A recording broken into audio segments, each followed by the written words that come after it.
Welcome. You have found the little glider that could, 6 decades of the 126. This presentation is being recorded in March of 2020. Versions of this presentation were given at the 2018 Soaring Society of America Convention in Reno and the 2020 convention in Little Rock. The 126 was specifically designed for sailplay racing, but with an eye towards affordability, safety, and utility. It is not the sleekest of airplanes because the underlying structure was meant to be strong, yet profitable to make, while being relatively easy to assemble in a garage. To quote its designer, Ernie Schweitzer, "A finely lofted wing is beautiful, but it is the materials and structures that dictate the final shape." We will see that the 126 has played a large role in the development of soaring and soaring pilots in the United States and has many fascinating, yet not well-known, connections with some of the most famous pilots in history. A glider that was meant to meet relatively modest performance goals has logged numerous long and high flights and inspired legions of devoted pilots and racers that continue to keep the glider alive and very active. The 126 Association represents a like-minded group that continues to race the glider in honor of its original purpose, and some owners lavish much love and money on them.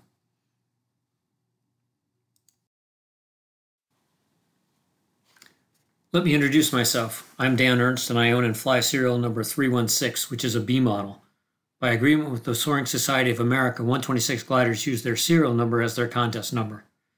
Members of the 126 Association always sign their emails with their serial number, sometimes more than one.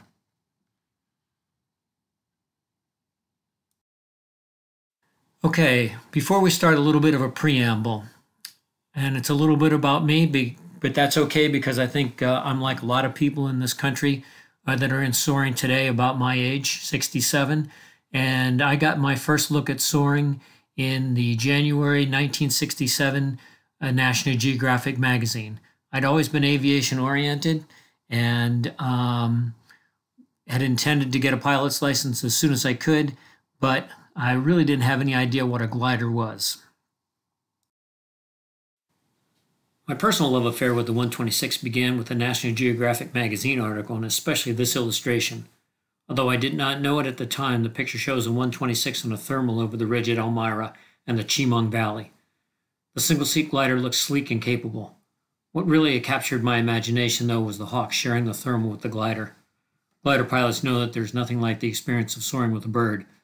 I've often said that if I ever get my glider completely redone, I'll paint it like the one in the illustration.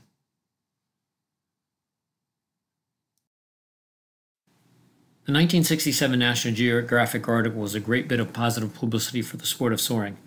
Perhaps more widely seen was a 1969 movie on the Walt Disney Presents TV show called The Boy Who Flew with Condors. In this film, a boy named Chris studies the California condor in his spare time. On one outing, he is watching condors when the first glider he has ever seen, a 126, appears and lands in the field below. Chris runs down the slope to help. The canopy of the glider opens and Margaret Birchner pops out.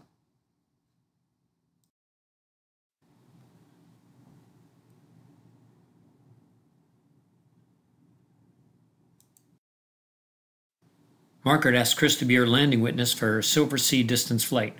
Chris learns to soar and has several soaring adventures of his own in the movie. In one segment, Chris and Margaret visit the Edwards Flight Test Center.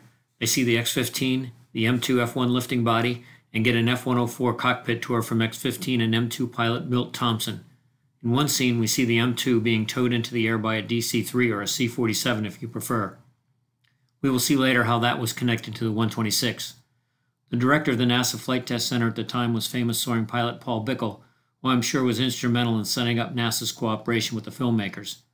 At the end of the movie, Chris and Margaret are shown skylarking in their 126s.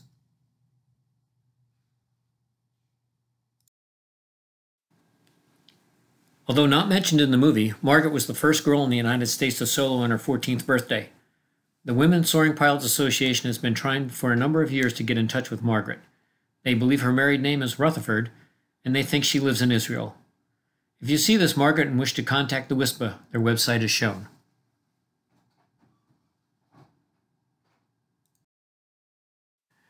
Okay, there was also some more publicity in 1969, an article in the Reader's Digest entitled The Art of Flying on Silent Wings by Bob Buck. Bob Buck was the youngest national champion power plane racer in the United States, went on to a long career as an airline pilot and also as a writer on aviation subjects. In this story, he talks about flying a 123 out of Elmira and meeting the Schweitzers. You can look it up and read it if you want at the link down here below. It's in Airfax Journal.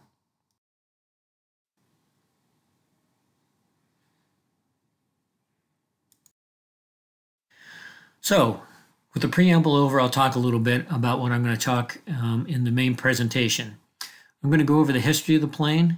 I'm going to talk about the 126 Association because the 126 Association is the embodiment of the idea that the Schweitzers had for the 126 to begin with.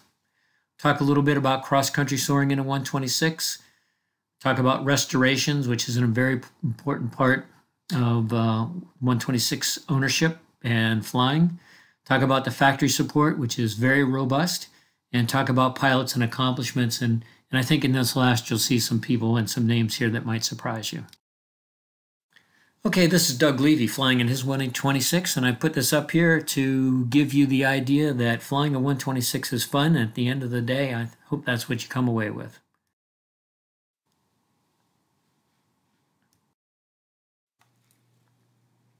Here's a picture of the Schweitzer brothers. Paul on the left, Ernie in the middle, and Bill on the right. Paul was the marketing and soaring visionary who was also a contest pilot and very active in the Soaring Society of America. Ernie, like Paul, was an aeronautical engineer, and he designed the 126 and all of the other Schweitzer gliders until his son Les entered the business, and it was he who designed the 135 and 136. Bill ran the manufacturing side of the company. Today, Les, along with his son Kyle, run K&L Soaring, which holds the type certificates of all the Schweitzer gliders and provides parts and factory support.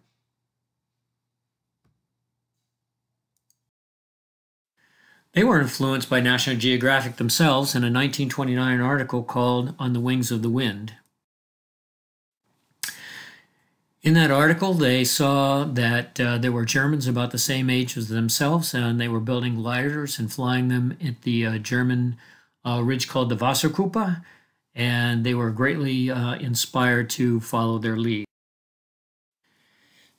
They did balsa model gliders. They redesigned and scaled up plans that they got from places like Popular Science and Popular Mechanics. They were also aware of the 1928 flights on Cape Cod. J.C. Penney Jr., heir to the J.C. Penney fortune, started a glider school in Wellfleet, Massachusetts. He brought over a German pilot by the name of Peter Hesselbach, and Hesselbach, using a bungee cord launch and slope soaring on the dunes at Cape Cod, set a North American record flight of 4 hours and 5 minutes. This flight was reported on the front page of the New York Times, and it was read by the brothers. And of course, anybody coming of age in the late 1920s certainly remembers Charles Lindbergh, who was also a big influence on the brothers.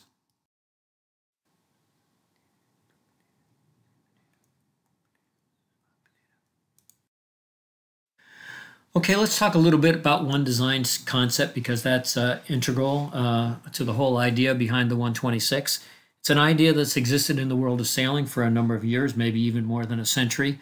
And the idea is that to have a fair race, everybody races in the same boat. So specifications are made. Boats, they don't have to be built by the same manufacturer, but they're built to the same specification with the same hull and the same sail area, and then people race. And it's best captain is the winner. So let's talk a little bit about Olympic One design. The idea of the 126 started about 20 years before it actually became a reality, and that was with the Olympic One design competition. The idea was to have a soaring contest with one airplane, one design, just like the boats, and competition was held to choose a design, and the German Meise beat out the Polish Orlik. The Meise had lower performance, but it was easier to build and more rugged, and so it was chosen. There was a demonstration event in the 1936 Olympics. It was going to be part of the 1940 Olympics, but World War II canceled them. Toward the end of the war, the Schweitzers were looking at post-war gliding. They had been producing training gliders for the Army, but along about 1943, the Army decided they had enough training gliders and canceled the contracts with the Schweitzers. So after, in about 1944, Paul delivered a paper to a SSA technical conference called One Design Class Sailplanes.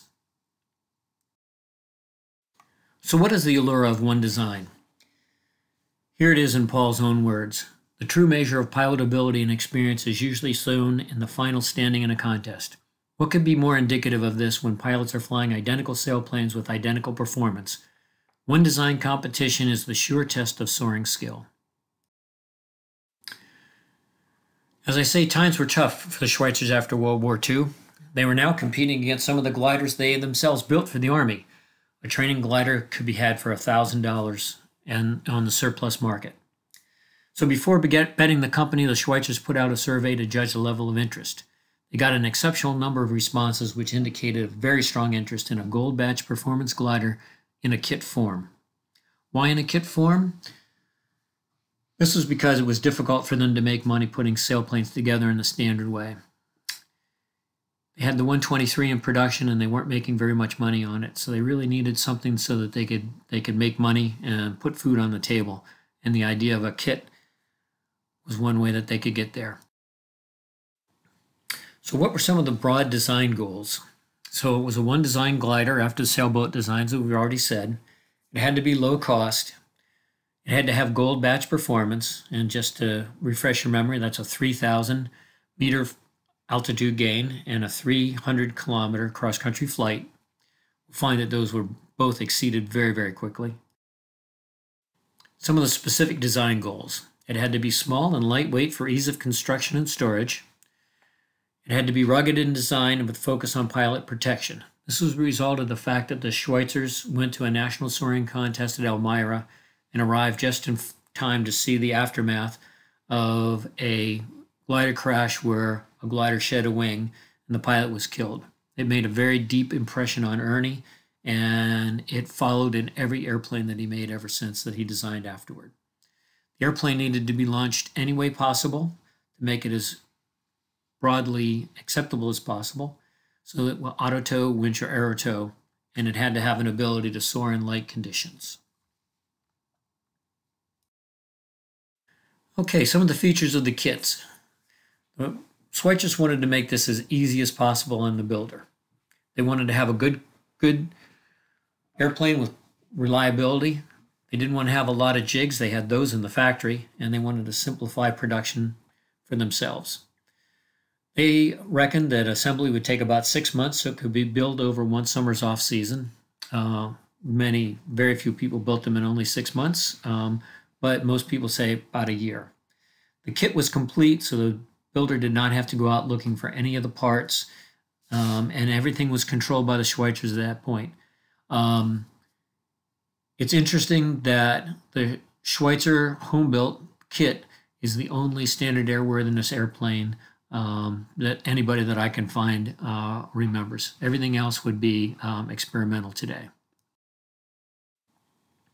So what did the kit cost? In 1955, it was $1,465. You have to remember that according to the U.S. Census, the average income in 1955 was $4,200. So this is about a fourth of yearly income for anybody. So it wasn't a sport for the masses yet, but it was certainly a lot cheaper than the $4,000 that a 123 cost. Allowing for inflation, today's dollars, this would be about $14,000. A factory-built ship was $2,150, about $20,000 today. The picture here is the prototype 001, and it's hanging in a mall in Elmira. It's still there. I checked, and the mall is still open, unlike a lot of malls, and it's being viewed and in good shape. Okay, so let's talk about the evolution of the airplane. There were 6 different models. First were the 126 factory builts, and the early ones were called the standard 126. The 126A, and these were the kits. The 126B, which is factory built with all metal wings and a swept tail. The C, which was a kit built B. The D had a monocoque forward fuselage, top and bottom spoilers. Here you see the 126D prototype, number 400 at the factory at K&L Soaring, where it's being completely restored. And we'll see this a little bit later on in the presentation. The result was absolutely beautiful. And then finally, there was the 126E, where the welded tube fuselage in the rear was replaced by an all-metal monocoque fuselage and wings. On the 126E, the only fabric is on the control surfaces. Okay, let's talk a little bit about the numbers built. The standard had a 22. There were 117 126A kits, 184 factory-built 126Bs, 87 kits sold for the 126C, 79 126Ds, and 200 126Es for a total of 689 airplanes. 204 of those were kits. If you're familiar with the 126, you'll know that the last airplane built was serial number 700. So why are there only a total of 689? And the answer to that is there was a block of 11 serial numbers for 126D kits that were set aside, but the kits were never sold. So they moved on and started building the D model. Over time, the economy improved and the brothers sold less and less kits, and people ordered more and more from the factory. The early years of the 126 were eventful. After the first flight of the airplane in January of 1954, the prototype was entered in the next nationals. It placed 8th. The next year, 003 placed 9th. In 1955, we also saw the first 126 Labor Day regatta with 7 ships. The regattas were a good time. They featured a Le Mans start where the pilots were 150 feet away from their airplanes and their trailers. They sprinted across, and they and their crews put their airplanes together. The record is an astounding 3 minutes and 20 seconds. Regattas were made to be fun and a family affair. They would fly out to a particular place and land where a picnic lunch was waiting for them. After breaking down their airplanes and putting on their trailers, they would have a parade through downtown Elmira on the way back. By 1963, there were 30 airplanes for the 1963 regatta. Also in 1963, an entire issue of Soaring was devoted to the 126. By that time, Rosemarie Leichter had set a record flight of 273 miles. Rosemarie was the wife of Hall of Famer Lloyd Leichter, and they met when they were students at MIT. Also, 36,000 feet had been expended.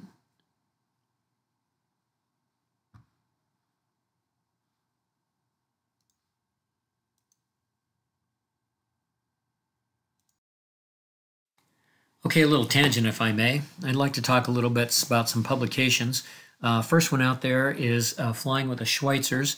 And on the book jacket here, you can see the original 3 brothers standing and their 3 sons kneeling.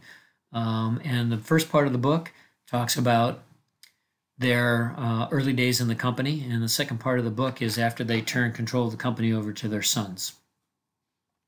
Some nice soaring podcasts out there.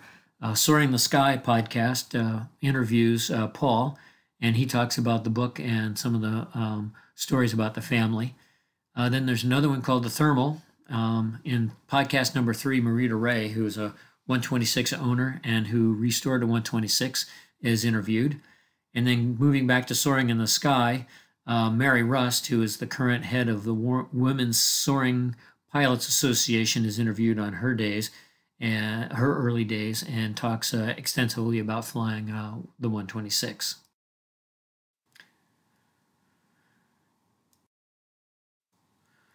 So now I'm going to talk a little bit about the 126 Association. The association is important because it's the embodiment of the idea and the dream that the Schweitzers had for One Design glider competition. So I'll talk a little bit about the purpose, goals, history, talk about the sweepstakes, the various awards, and then, of course, the 126 championships, which is why the association exists. So what is the purpose of the 126 Association? It's to stimulate interest and promote the sport of soaring in the Schweitzer 126 sailplane, to establish the standards for competition, to establish categories for record flights made in the 126, and to disseminate information relating to the 126 and flights made in the 126. The goals: foster the helpfulness, the camaraderie, and the opportunity for head-to-head competition that is found in one design groups in sailing. The dream realized. Of course, regatta is a word copied from the sailing world and is totally appropriate for the gathering of pilots intent on sailing the sky. It only took a year to get enough 126s to put one together. Tony Doherty was the Schweitzer Aircraft Company's marketing manager, and he was instrumental in getting the 126 Association going in 1956. However, it was not until 1965 that there was a critical mass of 126s built and interest to hold the first 126 championships. If you think about it, it took about 10 years to get from the One Design gliders paper by Paul at the SSA Technical Convention to the first flight of the 126, and it took about another 10 years from first flight to get to the first championships. Of note, Tony's son Traff Doherty is the curator of the National Soaring Museum. Since that first contest in Elmira, there's been a championships every year since.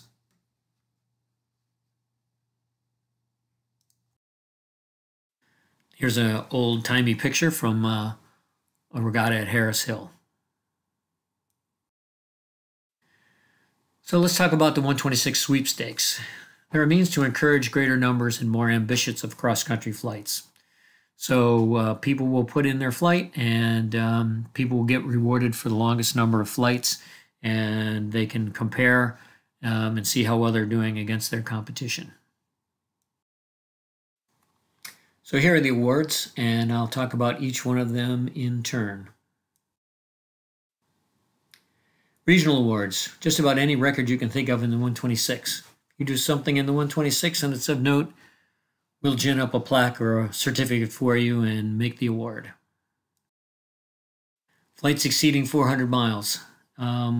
Any flight over 400 miles is worthy of recognition. You have to remember that the design goal was a 186-mile flight, so a lot of pilots have exceeded that by quite a large margin. 46 such flights have been documented as of 2019. And then Daniel Sausen and Ron Schwartz have done 1,000-kilometer diploma flights. The Straight Line Distance Award is the H. Marshall Claiborne Award, and that's for the longest flight during the calendar year. Here's Joanne Shaw receiving the award. Joanne has several flights over 300 miles in the 126.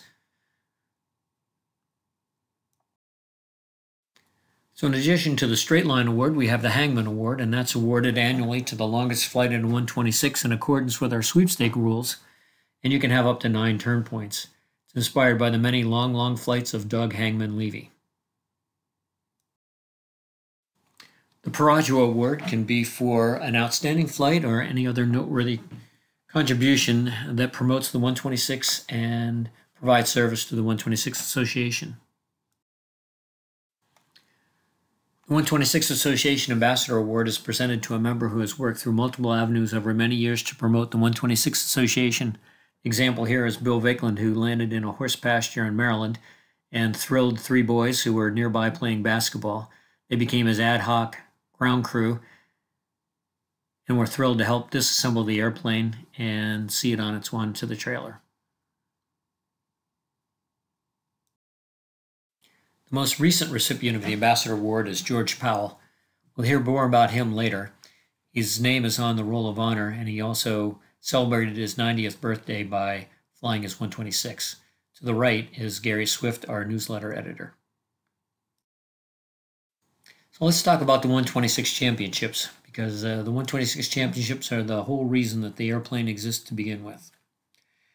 It's a time for serious competition, a lot of important socializing, and association business.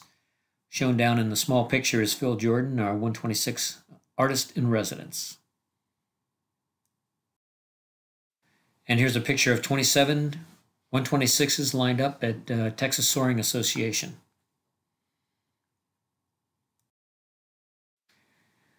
So there are a number of awards that go with the championships, and I'll go through them briefly.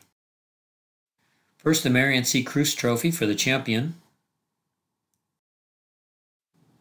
Next is the Virginia Schweitzer Award for the highest finishing female pilot in the 126 championships when there are 2 or more women competing. Shown are Kathy Williams on the left and Virginia on the right. Behind them is the final 126 produced, number 700, a gift to the National Soaring Museum from the late Bob von Helens. Ginny, as she was known, was an accomplished glider pilot who was the 1947 women's national champion at Wichita Falls, Texas. Back then, there were several women pilots that hotly contested the prize. She also received the first silver badge earned by an American woman. Unfortunately, the next year, her distance flying and sailplane racing career were cut short when a student pilot froze on the controls and Ginny was not able to regain control from him. The resultant crash severely injured Ginny's back, and she had difficulty walking ever since. Virginia Schweitzer is the First Lady of American Soaring and is a member of the U.S. Soaring Hall of Fame. The Spiffy Award is for the nicest looking glider at the 126 championships. It was originally suggested by Mary Baldwin as a way to get people to clean up some of their old gliders and present a better looking fleet. And here's Wick Wilkinson, multiple Spiffy Award winner. The first Spiffy Award went to Judy and Pete Vredenberg for Bulldog. This is one of 2 airplanes that won Spiffies from Bob von Helens. Here's Jay Murphy's Beautiful Bird. Another one by Wick Wilkinson. And a joint Wick Wilkinson Jim Bob Slocum winner. And here's the latest winner of the Spiffy Award, Kristen Ferry's number 400, which is the 126D prototype that was redone up at the factory. The Old Buzzard Award goes to the older competitor at the Champions. On the left is Dudley Matson, who rumor has it stole the stuffed eagle from his grandchildren. In the middle is Reba Combs of Minden Soaring Club having a laugh with it. And to the right is Bill Vakelin receiving it. Bill got tired of getting it every year, so he kept it, and it is now retired. The Old Goat Award goes to the pilot over 60 that finishes highest in the rankings in that contest. And shown with the award is Ron Schwartz. And in the 126 world, we love our ground crew, and we call them stars, sociable, tenacious aircraft retriever, unlike the rest of the world who calls their crew scum. So this year, I'm recording in March of 2020. The championships are going to be in Kansas. And you can see the days there, entry fee. And there's also going to be the concurrent low performance contest. And check the info, the website for more. As usual, the 126 will pay entrance fees for pilots who are 30 years or younger. And also for first-time competitors in the 126 championships, regardless of age. Last year saw a 126 fun meet at Massey Aerodrome, and another one is scheduled for September of 2020. Shown are Kristen Ferry, Marita Ray, and Kathy Williams. In the back, the yellow glider is a Marita's, which she describes on the Soaring podcast that I mentioned earlier. The association has an excellent quarterly newsletter edited by Gary Swift. We also keep track of all of our records, which many go back into the early 60s in the log of the 126 Association. Let's talk a little bit about cross-country. A lot of people don't think of the 126 as a cross-country ship. They're geared more towards the glass ships, but in fact, this is an excellent cross-country machine, and in the hands of the right pilot, it can go very, very far. It's docile, strong, the way Ernie made sailplanes, forgiving and uncomplicated. Can't forget to put the gear down. Can handle some serious abuse. It's pretty easy to retrieve, as I'll show you some examples of. It's not expensive. It's easy to handle on the ground. One person can push it or pull it quite easily. It can be tied out and ready to fly. And we all know that an assembled glider gets flown more often. It's a great step in progressing through the SSA badge program. especially when you're talking bronze and silver. Those are really pretty easy in a 40-to-1 ship. In a 23-to-1 ship, it's a little bit more of a challenge and indicative of your skill and ability.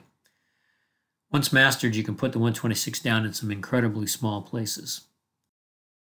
So with that segue, let's talk about some landouts. This, in fact, is not a landout. It's the Sanders brothers and the airplane that they converted into the jet-powered 126, which I'll talk a little bit more later. Here you see a 126 being lifted over a fence and put on a trailer, and then a lineup of the people who did it. I think at least half of which are over the age of 65. And even a little old mining road will do. And here's a pilot that dropped into church. Usually must be a Saturday because there's nobody in the parking lot, but came on down anyway, made a nice little landing.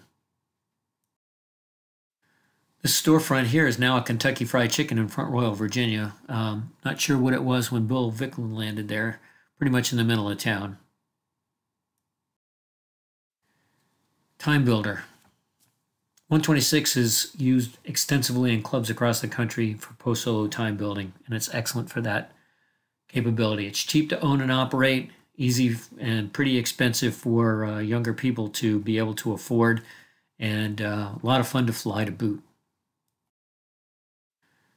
Talking about youth flying, it's very good. Again, I mentioned that it is pretty inexpensive to obtain, inexpensive to maintain, easy and fun to fly. And I think one of the best examples of a club allowing one of its younger members to fly their 126 would be Daniel Sazin and 126E Sweet Red, in which he got all three of his diamonds. More about that later. Well, that's a pretty sad picture, but it's a good way to talk about restorations, which is an important part of the 126 ecostructure. Here's a picture of Chris Finger with the airplane before. Here's while he was working on it. Beautiful restoration job. This is an A model, by the way. And the resulting airplane flying.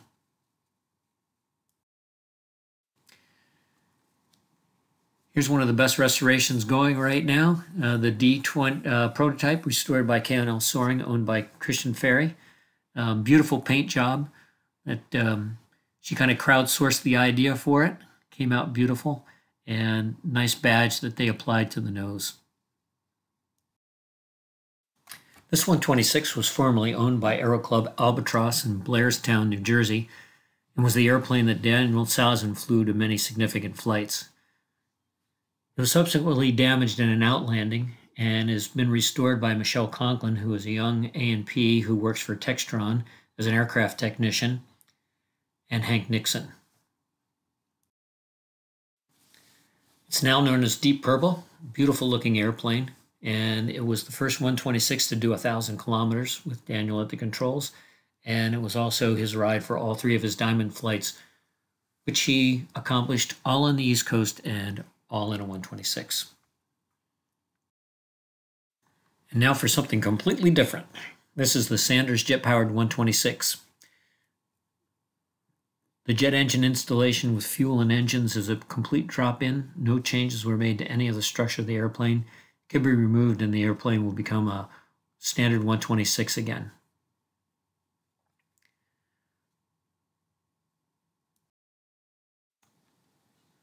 I promised to talk about factory support, and here is a picture of Les Schweitzer, who with his son Kyle operates K&L Soaring in Cayuga, New York. Kyle and Les have repurchased all the type certificates for the Schweitzer gliders and offer official factory support. As you can see in the background, they have extensive tooling to accomplish any repair on your Schweitzer glider.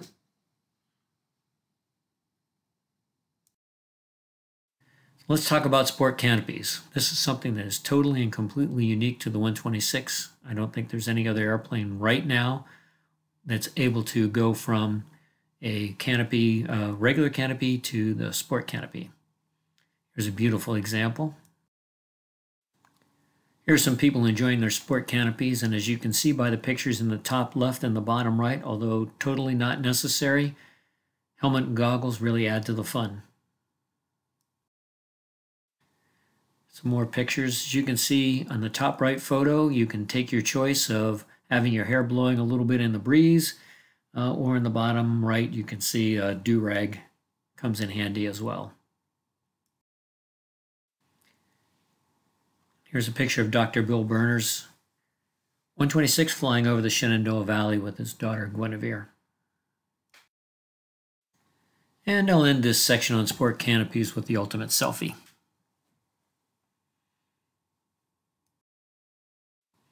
So let's talk about Hall of Fame pilots who are significant 126 pilots as well.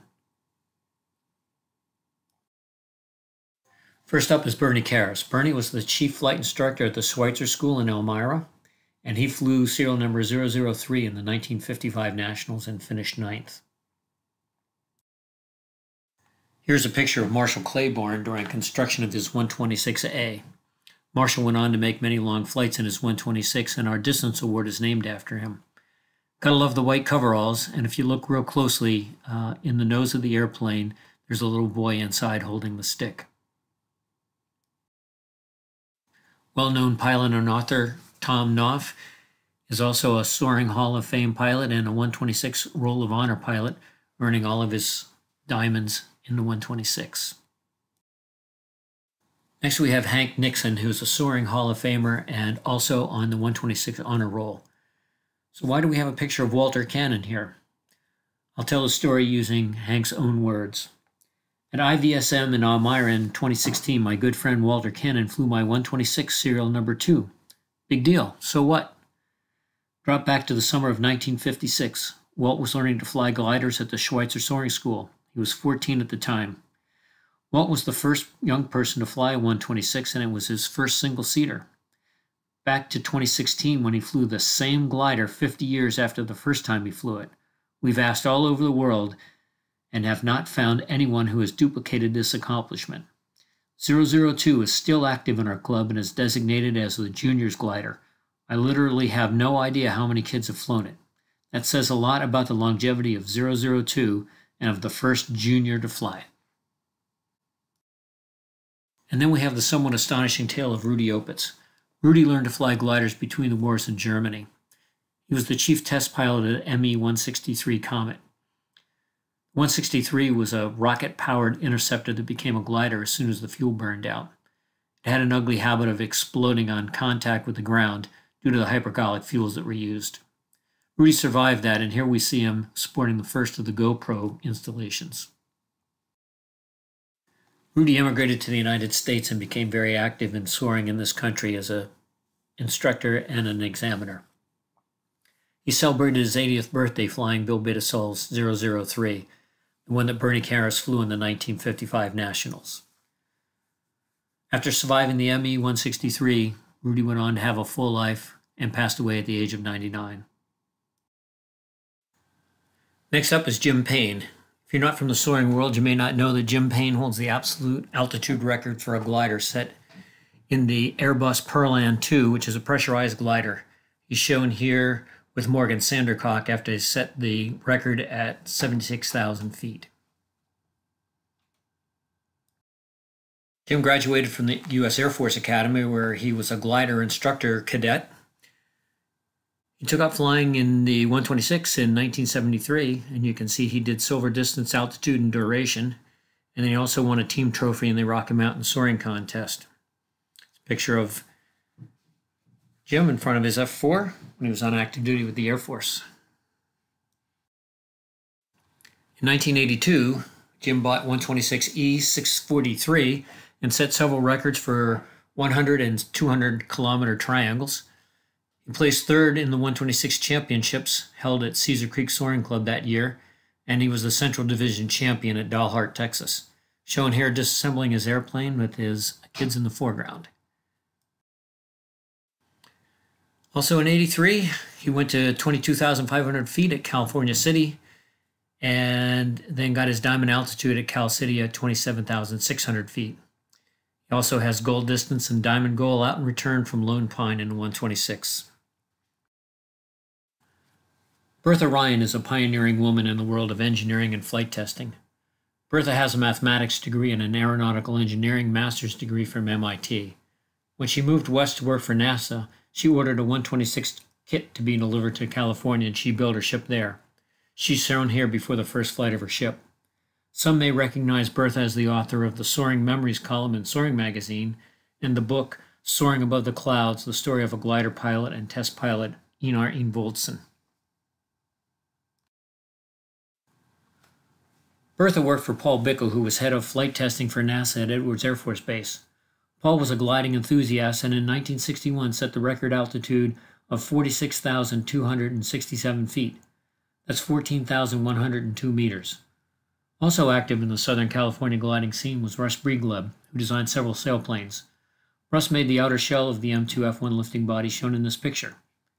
As I mentioned when talking about the movie The Boy Who Flew with Condors, Chris and Margaret get a tour of Edwards Flight Test Center and see the X-15, M2F1, and an F-104.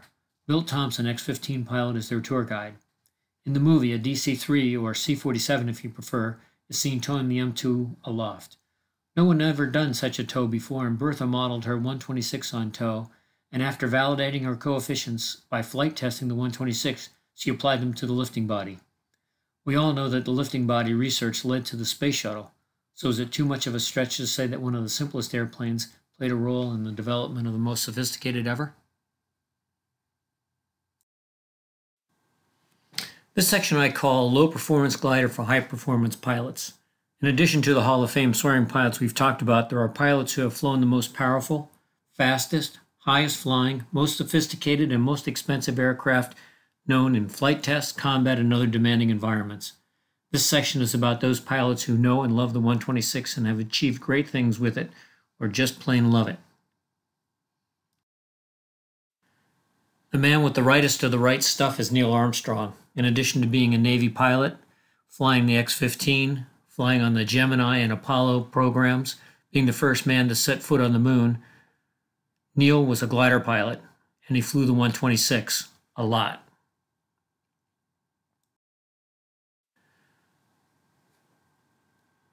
Neil made flights out of Marfa, Texas of 3 hours and 7.5 hours and 174 mile out and return.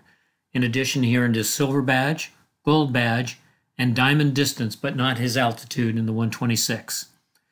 His airplane, number 007, called the Pickle because of its green paint job, went on to win 7 126 championships. Neil must have left some very good juju in that airplane when he left it. Dave Mockler won 5 championships, and his son Dan Mockler won 2. It's probably a family feat that's not going to be repeated anytime soon. Shown here is Major General Ken Ekman. Ken is shown in the picture to the top left strapping into an F-22. He was an F-16 pilot for most of his career in the Air Force, but is now qualified on the F-22. During a tour on the East Coast, he flew his airplane extensively and placed very well in the sweepstakes. He's also written in Soaring magazine about flying his glider in the desert Southwest. A fun fact that I came across while researching this project was the fact that Ken's sister Katie is also an Air Force Academy graduate, and she flies the F-15E. The brother and sister were able to have an Air Force-sanctioned dogfight. Who won the dogfight is a closely held secret. And this is George Powell. George started his 30-year Navy career flying jets from the early days of aircraft carriers. George is a member of the Honor Roll, having earned all of his 3 diamonds in a 126, and has many long flights in the 126. He recently celebrated his 90th birthday by flying his 126. He received the Ambassador Award mainly because he's very active all over Southern California, flying his 126 Hawkeye as often as he can. Ron Schwartz was a Navy pilot flying the Grumman S-2F anti-submarine aircraft from aircraft carriers. Trading pitch and decks for airliners, Ron became an airline pilot and ultimately flew the Boeing 747. The Schweitzers relied on subcontract work with many of the major aircraft manufacturers. One of those they had a close bond with was Grumman. Schweitzer made more than 1,000 magnetic anomaly detection, known as MAD booms, for the S-2F. Until recently, Ron was unaware that part of his Navy airplane was made in the same factory as his glider. Ron is one of the most accomplished 126 pilots who has won numerous 126 championships and flown many long flights out of Blairstown, New Jersey, including a 1,000-kilometer diploma flight. Ron provided me with a comparison of 3 of the airplanes he's flown. I'll leave it up for a minute so you can digest it, but I would draw your attention to the propulsion and armament sections.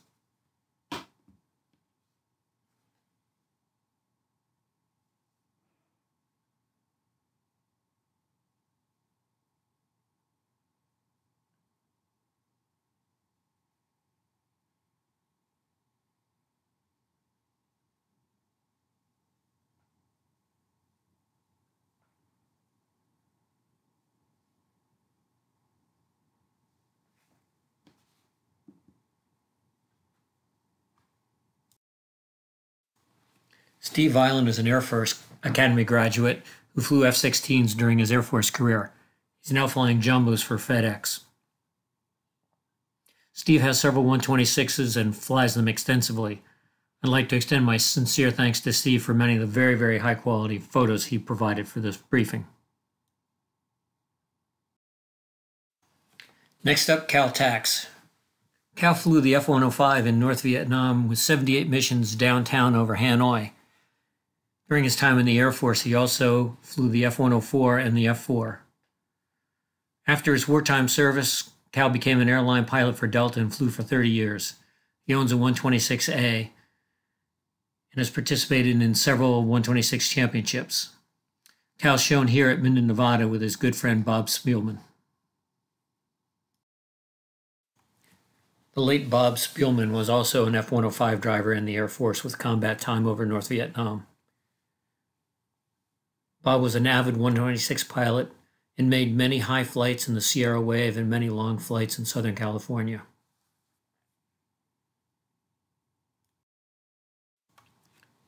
Earning the Diamond Badge is the highest recognition that a soaring pilot can achieve.